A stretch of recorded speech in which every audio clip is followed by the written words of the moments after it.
বাইরের যে লাইনটা আমি এখন যে দিক দিয়ে হেঁটে যাচ্ছি দেখতে পাচ্ছেন, এইখানে মোট 74টি শিবলিঙ্গ আছে, আর ভেতরের যে সার্কেলটা আছে ওইখানে মোট 34টি শিবলিঙ্গ আছে। আমি এখন যে জায়গাটায় দাঁড়িয়ে আছি আর আমার পেছনে যে জলাশয়টি দেখতে পাচ্ছেন, এটি কিন্তু কোনো জলাশয় নয়, মা গঙ্গা নিজে প্রবাহিত হয়ে এসেছিলেন এই ভগবান দাস বাবাজির কাছে। আর শ্রী চৈতন্য মহাপ্রভুর পদধূলির স্পর্শেই এই কালনা শহর কিন্তু এত পবিত্র হয়ে উঠেছে। মানে এইখানে মহাপ্রভু শ্রী চৈতন্য বিশ্রাম করতেন। ওপরে একটা বিশাল বড় তেঁতুল গাছ আছে। কালনা শহর ইতিহাস সমৃদ্ধ এবং এটি দেবী কালীর নামানুসারে অম্বিকা কালনা নামে পরিচিত। এই শহরটি ভাগীরথী নদীর তীরে অবস্থিত এবং বর্ধমান রাজাদের রাজত্বকালে এটি বিশেষভাবে গুরুত্বপূর্ণ ছিল, যখন অনেক সুন্দর সুন্দর মন্দির তৈরি হয়, বিশেষ করে 1800 শতকে। কালনা তার ঐতিহ্য, রাজবাড়ি, 108 শিব মন্দির, নানান ধরনের মন্দির এবং শ্রী চৈতন্যদেবের স্মৃতি বিজড়িত একমাত্র মন্দিরের জন্য বিখ্যাত, যা এটিকে শৈব, শাক্ত এবং বৈষ্ণব ঐতিহ্যের এক মিলন ক্ষেত্রে পরিণত করেছে। তবে চলুন আজ দেরি না করে এই গল্পটি শুরু করি আমার শহর বহরমপুর থেকে। হ্যালো বন্ধুরা, সবাই কেমন আছেন? আশা করি সবাই খুব ভালো আছেন এবং সুস্থ আছেন। আননোন ট্রাভেলসের আরও একটা ব্র্যান্ড নিউ ভিডিওতে আপনাদের সবাইকে স্বাগত জানাই। আর সকল দর্শক বন্ধুদেরকে শুভ বিজয় আর শুভেচ্ছা জানাই। আশা করছি এই দুর্গাপুজো আপনারা খুব ভালোভাবে কাটিয়েছেন, খুব মজা করে কাটিয়েছেন। আমিও খুব মজা করে কাটিয়েছি। তো পুজো শেষ, সামনেই শীত আসছে, তো বেরিয়ে পড়লাম নতুন ভ্রমণের উদ্দেশ্যে। তো আজকে আমি যাচ্ছি হচ্ছে কালনাতে। কালনা হলো একটি মন্দির নগরী, যেটি পূর্ব বর্ধমান জেলায় অবস্থিত। আর আজকে আমি যে কালনাতে যাচ্ছি, এই কালনা কলকাতা, মুর্শিদাবাদ, নদিয়ার খুব কাছে অবস্থিত। বর্ধমানে আপনারা বুঝতেই পাচ্ছেন, একদম হাতের নাগালে। তো আপনারা উইকেন্ড ডেস্টিনেশন হিসাবে এই কালনাকে বেছে নিতে পারেন। এই কালনাতে প্রচুর ঐতিহাসিক মন্দির আছে, যেমন 108 শিব মন্দির আছে, তারপরে পঞ্চরত্ন মন্দির আছে। তো নানান ধরনের ঐতিহাসিক মন্দির আছে, সেইখানে আজকে আমি যাচ্ছি। আর আজ হচ্ছে 5ই অক্টোবর, আর এখন ঘড়িতে সময় হচ্ছে 8টা 10। আর এই মুহূর্তে আমি এখন দাঁড়িয়ে আছি আমার শহরের খাগড়াঘাট রেলওয়ে স্টেশনে। এখান থেকেই আজকে আমরা 13466 ইন্টারসিটি এক্সপ্রেসে করে এখন পৌঁছে যাব হচ্ছে কালনাতে। আর এই ইন্টারসিটি এক্সপ্রেস মালদা থেকে হাওড়া পর্যন্ত চলাচল করে প্রত্যেক দিনই। তো চলুন, আপনারা কলকাতা থেকে বা নদিয়া থেকে কিভাবে কালনা পর্যন্ত পৌঁছাবেন সবই ইনফরমেশান দেবো এই ভিডিওতে। প্রথমবার কালনায় যাচ্ছি, তো নতুন একটা এক্সপিরিয়েন্স হবে, যেমন যেমন অভিজ্ঞতা হবে সব কিছুই আপনাদের সঙ্গে শেয়ার করব। আর এই ইন্টারসিটি এক্সপ্রেস আমাদের খাগড়াঘাট থেকে ছাড়ার টাইম হচ্ছে 8টা 33। আর এই ভ্রমণ পর্বে আমার সঙ্গে আজকে অভি নাই, কারণ অভি কাছ থেকে ছুটি পাইনি। তবে আমি একাও নই, আজকে অরূপ আসছে সোদপুর থেকে।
এই ইন্টারসিটি এক্সপ্রেসে যা ভিড় ছিল, ট্রেনের ভেতরে তো কোনো কথাই বলতে পারিনি, কোনো ইনফরমেশনও দিতে পারিনি।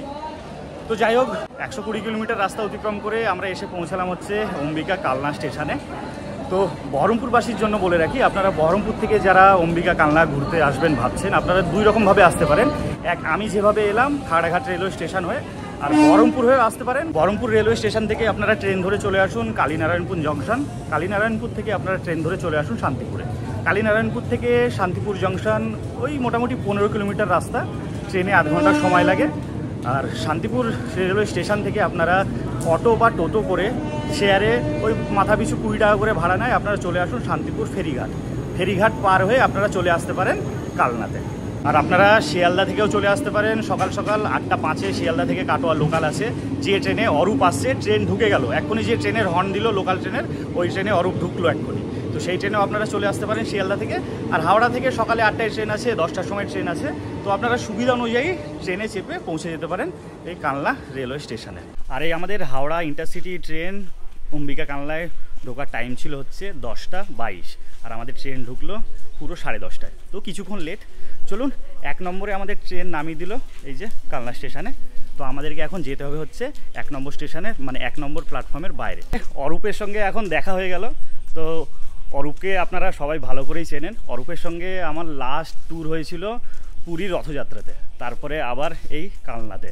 তো কালনা আজকে আমরা দারুণভাবে ঘুরবো, দারুণ মজা করব, আর ফুল ইনফরমেশান থাকছে এই ভিডিওতে।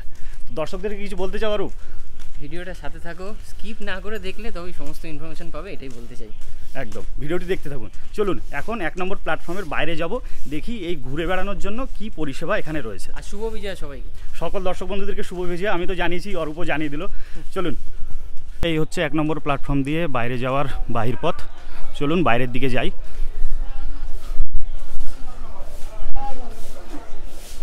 আর এই যে সকাল সকাল এখানে ডাব বিক্রি হচ্ছে। ডাবের সাইজগুলো বেশ বড়ই বড়। আর এই হচ্ছে স্টেশনের বাইরের পরিস্থিতি। এখন সকালে সকালে একটু বৃষ্টি হয়েছে, সেই জন্য চারিদিকে ভেজা ভেজা টাইপের। এদিকে রয়েছে টিকিট কাউন্টার। এই হচ্ছে অম্বিকা কালনা স্টেশন থেকে নেমে এসেই আপনারা সামনে দেখতে পাবেন হচ্ছে প্রচুর টোটো দাঁড়িয়ে আছে, মানে টোটো স্ট্যান্ড। তো আপনারা এখান থেকে চাইলে টোটো রিজার্ভ করে নিতে পারেন, বা আপনারা শেয়ারেও যেতে পারেন। তো এখানে আমাদের শেয়ারে টোটো নিচ্ছে হচ্ছে 450 টাকা, 500 বলছিল, তো বার্গেনিং করে 450 নিচ্ছে। তো আপনারাও বার্গেনিং করে কমাতে পারেন। চলুন এবার আমাদের জার্নি শুরু করব এখান থেকে। আর আমার পেছনে দেখতে পাচ্ছেন এই হলো আজকে আমাদের টোটো, মানে আমি আর অরূপ মিলে এই টোটোটি রিজার্ভ করলাম, 450 টাকা নিচ্ছে। তো আমরা আজকে মোটামুটি 10 থেকে 11টা 12টা মতো স্পট আমরা আজকে ঘুরে দেবো। টাইম লাগবে মোটামুটি 3 ঘন্টা মতো। তো চলুন, এখন ঘড়িতে সময় হচ্ছে 11টা, বেশি দেরি না করে বেরিয়ে পড়ি। তো এখানে নামলাম, রোদ্দুর উঠে গেল। ট্রেনে যখন আসছিলাম মেঘলা মেঘলা ওয়েদার ছিল, তো এখন রোদ্দুর। চলুন বেরিয়ে পড়ি। ভালো বৃষ্টি হয়েছে না?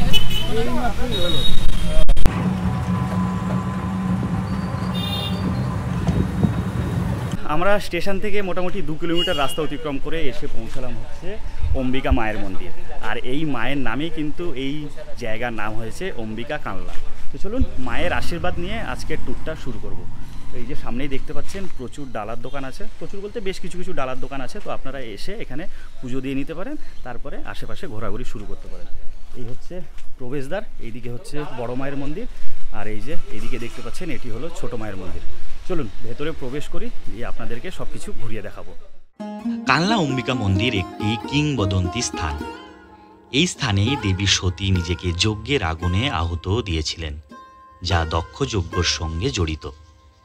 এই মন্দিরটি বর্ধমান রাজার পরিবার দ্বারা নির্মিত। এই মন্দিরটি টেরাকোটা শিল্পকলার জন্য বিখ্যাত। ধর্মীয় বিশ্বাস অনুযায়ী কালনার এই অম্বিকা মন্দির সেই স্থান যেখানে রাজা দক্ষ প্রজাপতি যজ্ঞের সময় দেবী সতী শিবের প্রতি করা অপমানের কারণে নিজেকে যজ্ঞকুণ্ডে আহুত দিয়েছিলেন। সামনে দেখতে পাচ্ছেন এটি হলো মায়ের মূল মন্দির, আর পাশে রয়েছে 4টে শিব মন্দির। আর এইখানে বলি দেওয়ারও প্রথা চালু আছে। চলুন মায়ের মন্দিরে প্রবেশ করে আসি।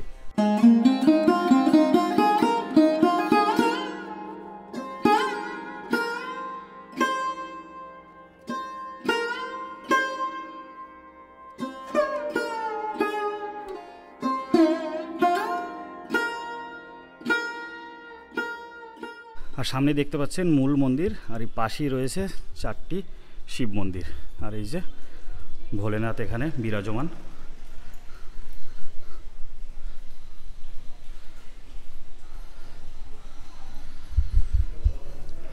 এখানে আবার জোড়া শিবলিঙ্গ দেখতে পাচ্ছি আমরা।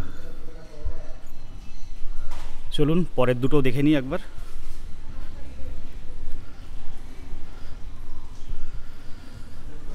এখানেও জোড়া শিবলিঙ্গ। এই মন্দিরের কারুকার্য আপনারা দেখতেই পাচ্ছেন, দারুণ লাগছে দেখতে। টেরাকোটার কাজ আগেকার দিনের। তো এখনও যুগের পরিবর্তনের সাথে সাথে সব কিছুই আস্তে আস্তে অদৃশ্য হতে আছে। আর এই যে এদিকে দেখতে পাচ্ছেন, এটি হলো বড় মায়ের মন্দির, মানে অম্বিকা মায়ের মেন মন্দির। আর মন্দিরের ঠিক সামনেই রয়েছে, আমি এখন ছোট মায়ের মন্দিরের ভেতরে আছি, এই যে দাঁড়িয়ে আছি। আর এইদিকেই হচ্ছে ছোট মায়ের মূর্তি, ওই যে দূরে দেখা যাচ্ছে।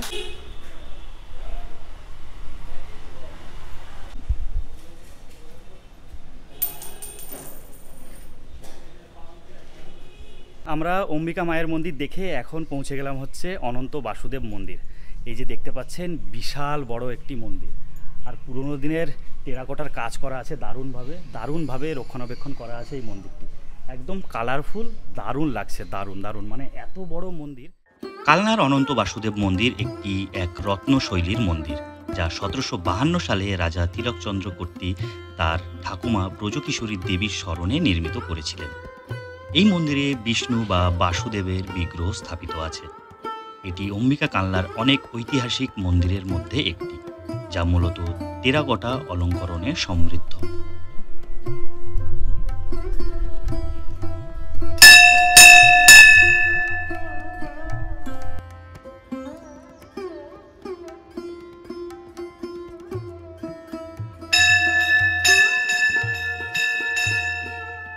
মন্দিরের সামনে কি সুন্দর আলপনা দিয়ে সাজানো আছে, একবার দেখুন, দারুণ লাগছে দেখতে। সামনেটা পুরোটাই সাজানো, আর সিঁড়িটাও আলপনা দিয়ে দারুণ করে সাজানো আছে। এই অনন্ত বাসুদেব মন্দিরে এখানে ভোগ প্রসাদেরও ব্যবস্থা আছে। সকাল 10টার সময় কুপন দেয়, কুপন নেয় হচ্ছে 100 টাকা। আর দুপুর 1:30টা থেকে 2টোর মধ্যে এখানে ভোগ বিতরণ করা হয়। তো আপনারা এই কালনা ঘুরতে এলে এখান থেকেও ভোগ নিতে পারেন। আর আপনারা কালনা ঘুরতে এলে এই অনন্ত বাসুদেব মন্দির অবশ্যই দেখবেন, কিন্তু দারুণ লাগবে। চলুন এবার বেরিয়ে পড়বো পরের গন্তব্যে। তো বন্ধুরা, আমরা অনন্ত বাসুদেব মন্দির দেখে এখন চলে এলাম হচ্ছে গোপালজির মন্দির। চলুন, এই যে এখানে প্রবেশ পথ, এখন ভেতরে প্রবেশ করব আর সব কিছুই আপনাদেরকে ঘুরিয়ে দেখাবো। কালনার গোপালজির মন্দির 1766 খ্রিস্টাব্দে কৃষ্ণচন্দ্র বর্মন দ্বারা প্রতিষ্ঠিত হয়েছিল এবং এই মন্দিরের 25টি চূড়ার জন্য পরিচিত। কৃষ্ণনগরের নিকটবর্তী এই শহরটিতে অনেক প্রাচীন মন্দির রয়েছে এবং গোপালজির মন্দির এই অঞ্চলের একটি গুরুত্বপূর্ণ ধর্মীয় স্থান।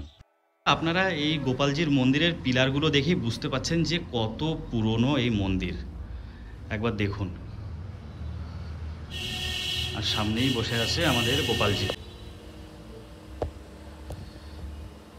গোপালজির মন্দিরের ভেতরে প্রবেশ করে সামনে উঠোনটাতে এখানে প্যান্ডেল করা আছে, সেই জন্য যে এই মন্দিরটি হলো 25টি চূড়া বিশিষ্ট একটি মন্দির। এইখানে গার্ড হয়ে আছে, নাহলে এই উঠোন থেকে মন্দিরটি অসাধারণ লাগে দেখতে।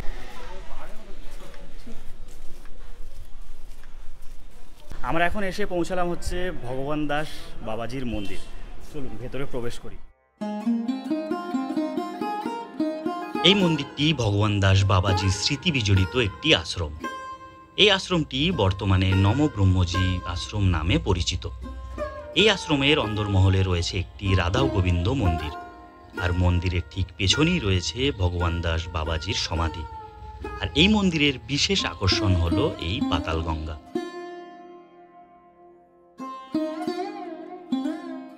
তো বন্ধুরা, আমি এখন যে জায়গাটায় দাঁড়িয়ে আছি আর আমার পেছনে যে জলাশয়টি দেখতে পাচ্ছেন, এটি কিন্তু কোনো জলাশয় নয়।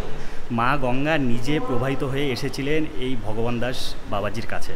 কারণ ভগবান দাস বাবাজি প্রত্যেক দিন মা গঙ্গার কাছে স্নান করে এই মন্দিরেই কিন্তু পুজো দিতেন। তো বৃদ্ধ হয়ে যাওয়ার পরে ভগবান দাস বাবাজি গঙ্গায় যেতে পারতেন না। তো মা গঙ্গা একদিন স্বপ্ন দেয় যে ভগবান দাস, তোকে আর এখানে আসতে হবে না, আমি যাব তোর কাছে। তো তারপর থেকেই এইখানে মা গঙ্গা পাতাল খুঁড়ে উঠেছে, এই যে দেখতেই পাচ্ছেন। আর গঙ্গার জোয়ার ভাটার সঙ্গে কিন্তু এখানকার জলও কিন্তু আপ ডাউন হয়, আপনারা ভালো করে দেখলে বুঝতে পারবেন। তো এই হচ্ছে ইতিহাস। তো এই হচ্ছে ভগবান দাস বাবাজির মন্দির, আর তার ঠিক সামনেই আছে হচ্ছে এই যে কালনা রামকৃষ্ণ শারদাপাঠ মন্দির। আর ভেতরে পরমহংসদেব রামকৃষ্ণের মূর্তি আছে, স্বামী বিবেকানন্দ আছে, মা শারদা আছে। আর শোনা যায় এইখানেই ভগবান দাস বাবাজির কাছে রামকৃষ্ণ নিজে দেখা করতে এসেছিলেন। তারপরেই কিন্তু এই শারদাপাঠ মন্দির এখানে তৈরি করা হয়। চলুন আশপাশ ঘুরে দেখালাম। এখানে প্রচুর ইতিহাস, এখানে সব জানতে গেলে আপনাদেরকে এখানে আসতে হবে, দিয়ে প্রত্যক্ষ করতে হবে। চলুন এবার বেরিয়ে পড়ি পরের গন্তব্যে। তো বন্ধুরা, আমরা এক্ষুনি পাতালগঙ্গা দেখে অর্থাৎ ভগবান দাস বাবাজির মন্দির দেখে এখন রওনা দিলাম হচ্ছে এই কালনার বিশেষ আকর্ষণীয় যে স্পট আছে সেটি হলো 108 মন্দির। তো এখান থেকে 2 মিনিটের রাস্তা। চলুন একেবারে মন্দিরের সামনে গিয়ে আপনাদের সঙ্গে দেখা হচ্ছে।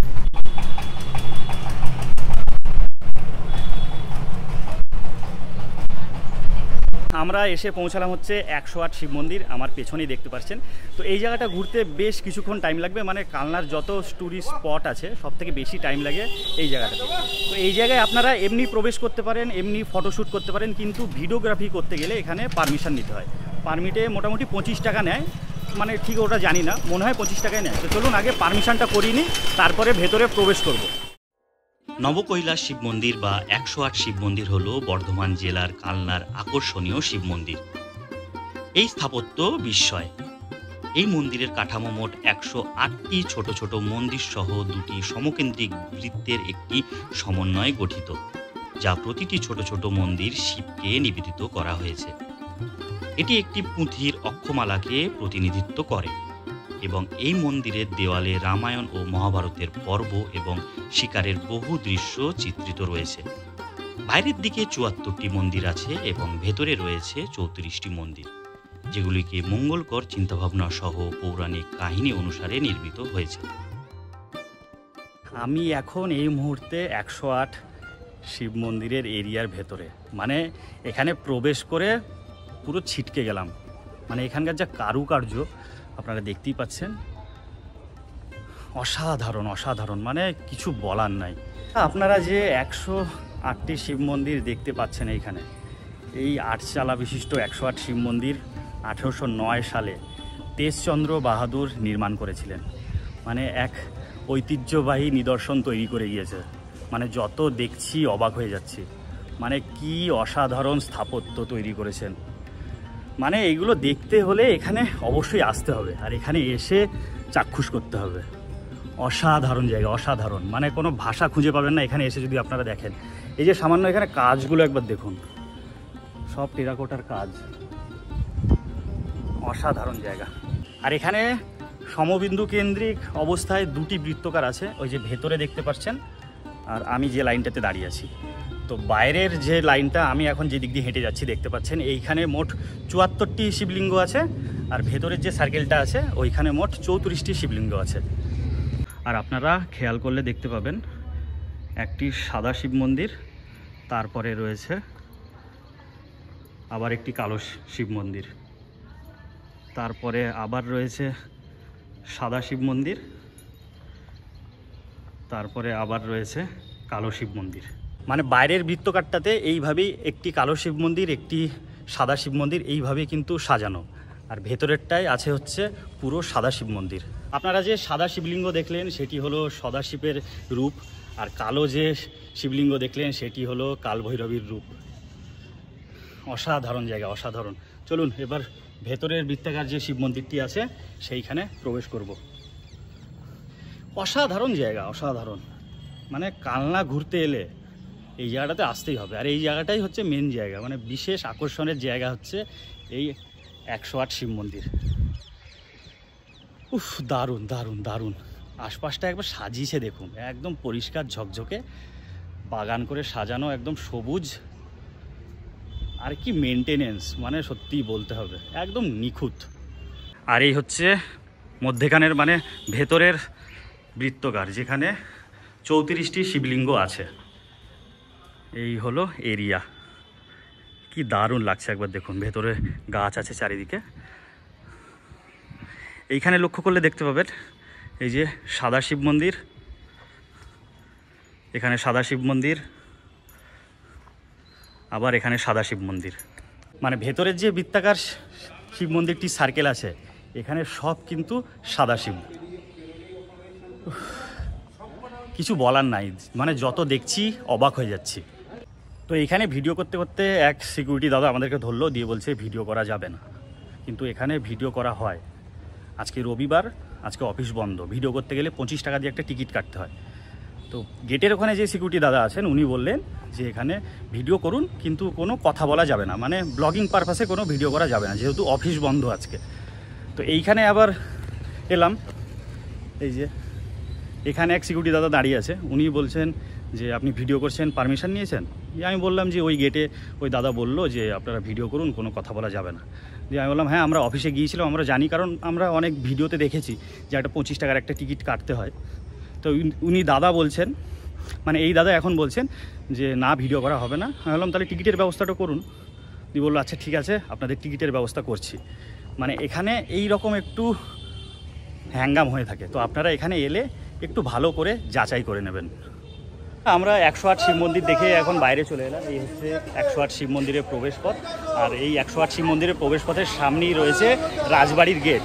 আর এই রাজবাড়ির ভেতরে প্রচুর পুরনো মন্দির আছে। চলুন ভেতরে প্রবেশ করি আর সব কিছুই আপনাদেরকে দেখাবো। এই যে 108 শিব মন্দির ঘুরতে ঘুরতে আপনাদেরকে বললাম যে এক দাদা টিকিটের ব্যবস্থা করে দিচ্ছে, যেহেতু অফিস বন্ধ। আর এই যে আমরা টিকিট কেটে নিলাম হচ্ছে 25 টাকা দিয়ে, মানে এটা হলো পারমিট, মানে আমরা এখন ভেতরে গিয়ে ভিডিওগ্রাফি করতে পারবো।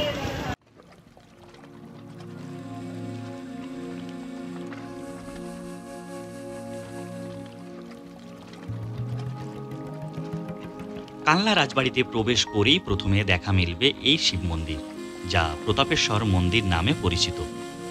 প্রতাপেশ্বর মন্দির কালনার একটি দেউল শৈলীর মন্দির, যেটি 1849 সালে বর্ধমান রাজা প্রতাপচন্দ্র তৈরি করেছিলেন। মন্দিরের গায়ে সমৃদ্ধ আছে টেরাকোটার কাজ, যা এটিকে বাংলার এক অনন্য স্থাপত্যের নিদর্শন করে তুলেছে। প্রতাপেশ্বর মন্দিরের পাশেই রয়েছে এই বিশাল রাসমঞ্চ। রাসমঞ্চটি ছাদবিহীন।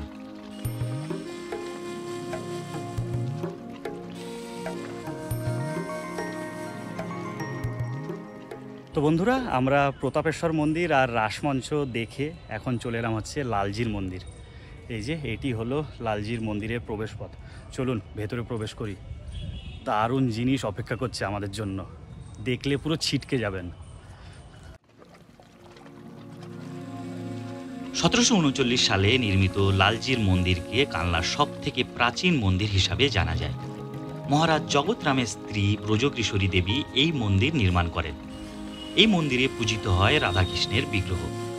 এই মন্দিরটি 25 চূড়া বিশিষ্ট একটি মন্দির। এই মন্দিরের সামনেই রয়েছে একটি 4 চালা মণ্ডপ। এইখানেই ঘটে ভক্তদের সমাগম।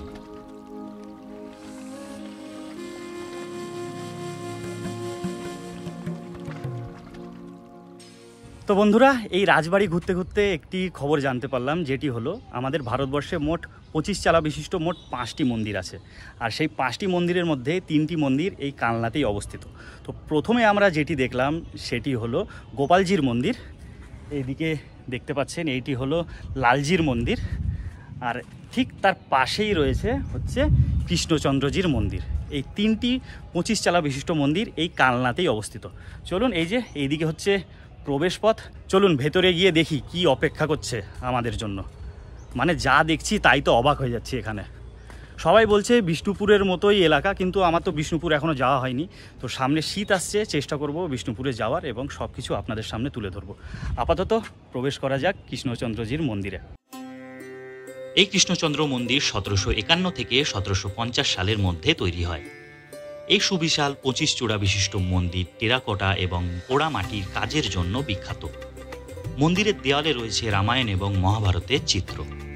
এই 25 রত্ন বিশিষ্ট মন্দির বর্ধমানের রাজা তিলকচন্দ্রের মাতা লক্ষ্মী কুমারী প্রতিষ্ঠা করেন।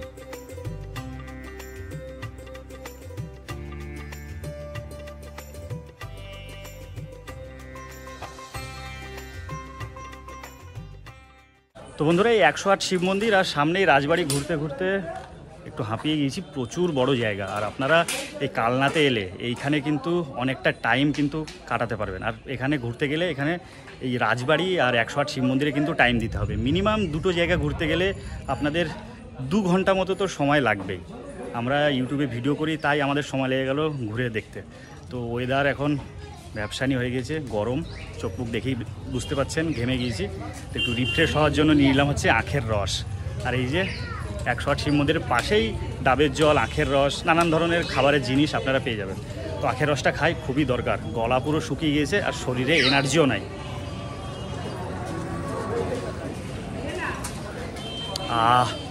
পুরো রিফ্রেশ, দরকার ছিল এটা।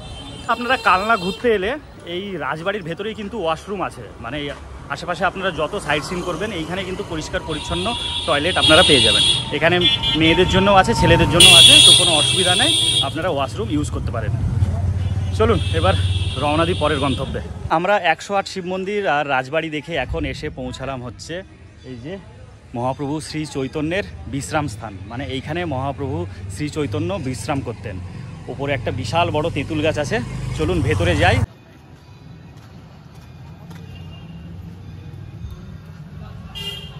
এই হচ্ছে ভেতরের এরিয়া। নিম গাছটি একবার দেখুন, তেঁতুল গাছ, নিম গাছ বলুন, তেঁতুল গাছ, কি বড় তেঁতুল গাছ একবার দেখুন। এই তেঁতুল গাছটি প্রায় 500 থেকে 600 বছরের পুরনো হচ্ছে এই তেঁতুল গাছ। এইখানেই শ্রী চৈতন্য মহাপ্রভু বিশ্রাম করতেন, আর এইখানেই নিতাইয়ের সঙ্গে চৈতন্যদেবের দেখা হয়েছিল। এই জায়গাটা কেন বুঝতে পারছি, মহাপ্রভু শ্রী চৈতন্যদেব বিশ্রাম করতেন। শান্তির জায়গা, শান্তি শান্তি। মানে আমরা আশপাশ ঘুরে বেড়াচ্ছি, ভ্যাপসানি গরম, গরম তো আছেই, একটা মানে যাচ্ছে তাই একটা গরম। তো এখানে আসার পরে না পুরো একদম মন শান্ত হয়ে গেল। দারুণ জায়গা, দারুণ দারুণ। তো কাল্লায় এলে এই বিশ্রাম স্থান অবশ্যই কিন্তু আপনারা দেখবেন।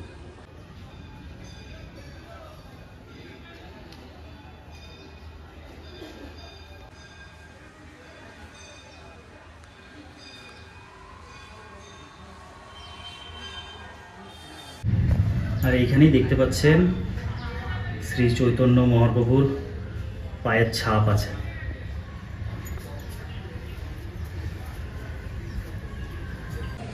আমরা এখন চলে এলাম হচ্ছে শ্রী চৈতন্য মহাপ্রভুর মন্দির।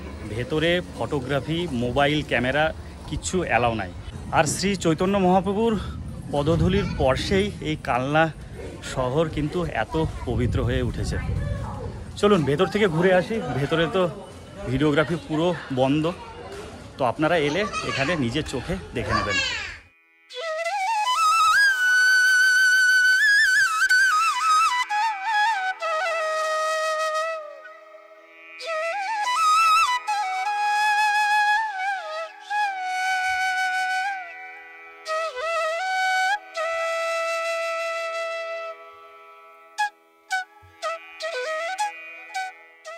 শ্রী চৈতন্য মহাপ্রভুর মন্দির ঘুরে এলাম, ভেতর থেকে দেখে এলাম। ভেতরে একটি নাট মন্দির আছে আর মেন মন্দির আছে যেখানে মহাপ্রভু বিরাজমান। তো আপনারা এখানে এসে এটা নিজের চোখেই দেখতে হবে। এটা আর ভিডিওতে দেখাতে পারলাম না, কারণ ভিডিওগ্রাফি পুরো নিষিদ্ধ ভেতরে। মানে অনেকে ছবি তুলছে, পুরো না করে দিচ্ছে। তো বন্ধুরা, আমরা এখন পৌঁছে গেলাম কালনা ভ্রমণের শেষ গন্তব্যস্থল। এই হচ্ছে ভবানী মন্দির। আর আমার পেছনে যেটি দেখতে পাচ্ছেন এইটি হলো দুর্গা মণ্ডপ। এখানে দুর্গা পুজো হয়। আর এদিক দিয়ে গিয়ে হচ্ছে মেন মন্দির। চলুন ভেতরে যাই।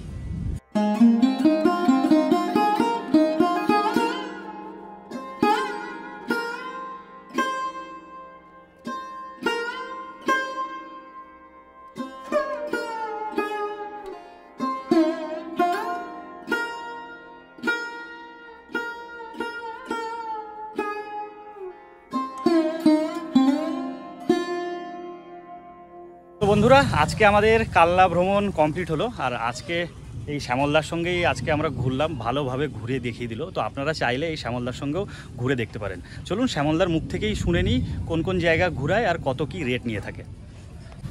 আর এই সব জায়গা ঘোরাতে কত নিয়ে থাকো? এই সব জায়গায় ঘোরাতে আমাদের মোটামুটি 500 টাকা রেট গাড়ির। নাম আর ফোন নাম্বারটা একটু বলে দাও দর্শকদের। নাম হলো আমার শ্যামল রায়, আর মোবাইল নাম্বার হলো 8972350347। আপনারা যদি সবাই আসুন তাহলে আমার সঙ্গে যোগাযোগ করবেন। আমি টোটো চালাই, কালনায় আসবেন, ভালো করে ঘুরিয়ে দেবো। আপনারা হয়তো ভাবছেন এই আবার কোন জায়গা।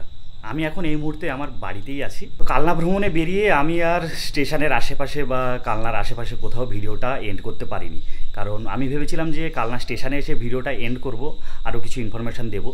তো আমি স্টেশনে আসার সময় মানে টোটোতে করে ফিরছিলাম, মানে এত পরিমাণে বৃষ্টি শুরু হয়ে যায়, মানে প্রবল বৃষ্টি শুরু হয়ে যায়।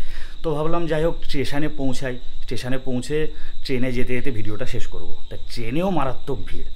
তো ট্রেনে আস্তে আস্তে ভাবলাম যে না, বাড়ি যাই, বাড়িতে গিয়ে এই ভিডিওটা এন্ড করব। তো আমি এখন এই মুহূর্তে আমার বাড়িতে আছি। তো কাল্লা ভ্রমণের সম্পূর্ণ ডিটেলস খুঁটিনাটি সব এই ভিডিওতে আপনাদেরকে দিলাম। আপনারা ভিডিওটা যদি অবশ্যই দেখে থাকেন, তাহলে আপনারা যদি কাল্লা ঘুরতে যান তাহলে কোনোই অসুবিধা হবে না। আর ভিডিওটি যদি ভালো লেগে থাকে তাহলে লাইক শেয়ার করতে পারেন। আর যেসব বন্ধুরা চ্যানেলে নতুন আছেন তাদেরকে বারবার বলছি চ্যানেলটি সাবস্ক্রাইব করে পাশে থাকুন। আর চ্যানেলটি সাবস্ক্রাইব করে বেল আইকনটি অবশ্যই প্রেস করে দেবেন, কারণ বেল আইকনটি প্রেস করলে আমি যখন নতুন ভালো ভালো ভিডিও ছাড়বো তার নোটিফিকেশান ইনস্ট্যান্ট আপনাদের কাছে পৌঁছে যাবে। দীঘার ভ্রমণের ভিডিও চ্যানেলে খুব শীঘ্রই আসতে চলেছে, তো চ্যানেলটিকে সাবস্ক্রাইব করে অবশ্যই পাশে থাকুন। তো এই ভিডিওটা এখানেই শেষ করছি। সবাই খুব ভালো থাকুন, সুস্থ থাকুন। দেখা হচ্ছে পরের ভিডিওতে। টাটা।